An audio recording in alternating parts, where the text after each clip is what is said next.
What's up, fellow duelists? Jay from Y.G.O Lyfe here. Coming at you with a new segment of Duelist Talk on Y.G.O Lyfe.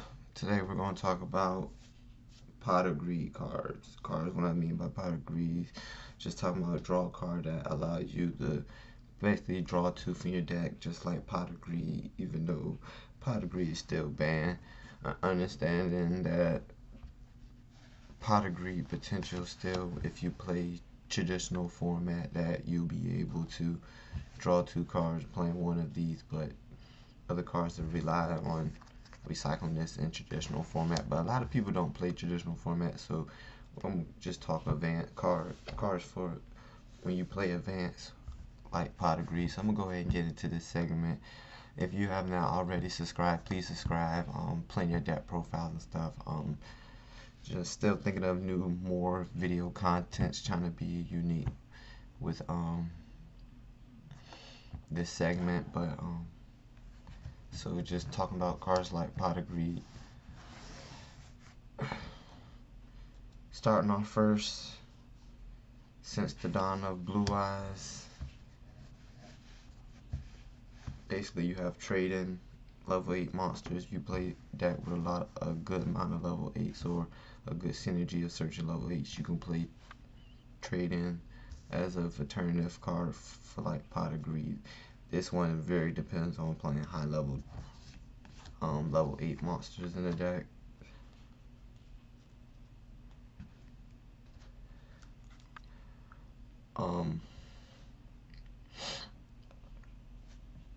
Sacred Stars for level 7 monsters. Not that very much stuff that has level 7, but there is a lot of like Red Eyes and Dark Magician stuff that is level 7 that allows you to draw two cards by banishing, but not a lot of level 7 monsters you want to banish that doesn't plus when they get banished. So player preference on the Sacred Stars. Quite frankly, this card peak was really when it was released after a couple months after release with the Dragon Rulers. So we haven't really got effects that work with Dragon Rulers with level 7 monsters, but Sacred Stars.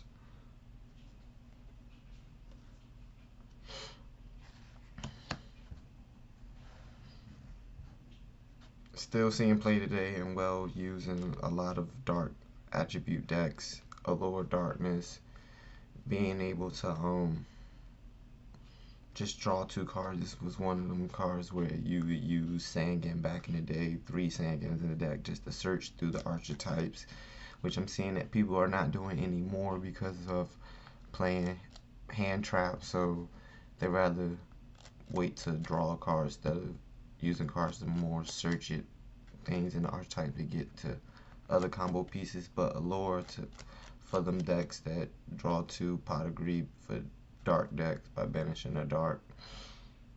Funny thing with also fun fact about Allure is if your opponent Lancia or Imperial Iron Wall or stop you from banishing, it's just a free draw too. So that's in another way, it's just a free draw card in the deck.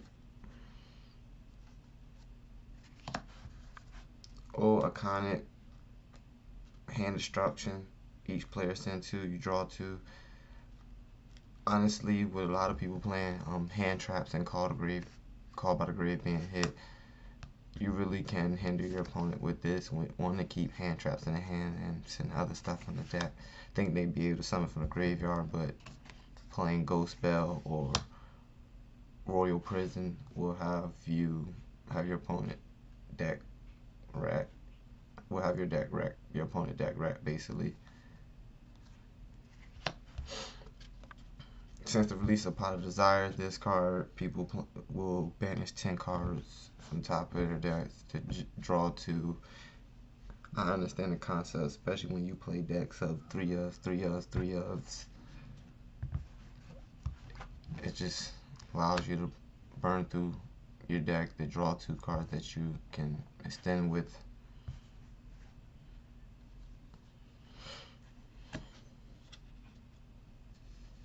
Another one to deal with high level monster would be the Advanced Draw. Advanced Draw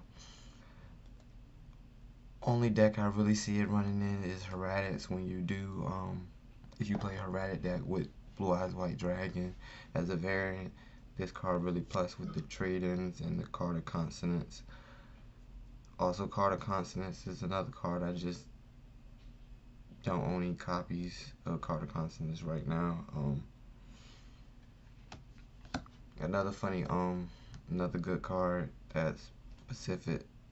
Return assault mode monster from your hand to the deck to draw 2 cards. This is one of them cards you put a card back in your deck to draw 2, but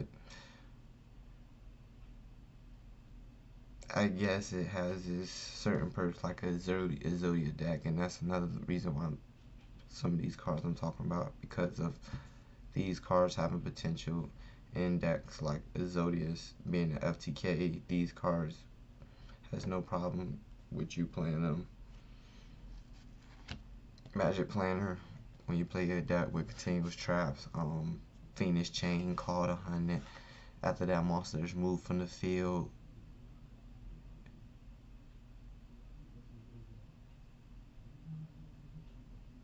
you still have 2 cards face up.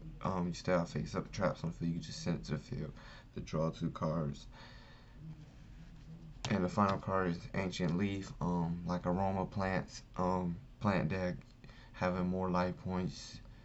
You can just send those to the graveyard. Air Hummingbird actually enable this card first turn to be very good.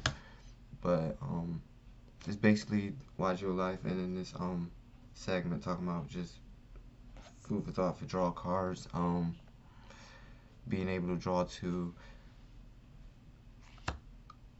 Upstart Goblin when it wasn't limited. It was one of them things you played 3 of, and it seems like you play a 37 card deck that helped you deck then. But that's kind of a 1 card draw. But if we had multiple, that'd be another way you could. You also have a trap card like Reckless Greed, but you can't draw for your next 2 standby phase. But that ends my segment. Y.G.O Lyfe out.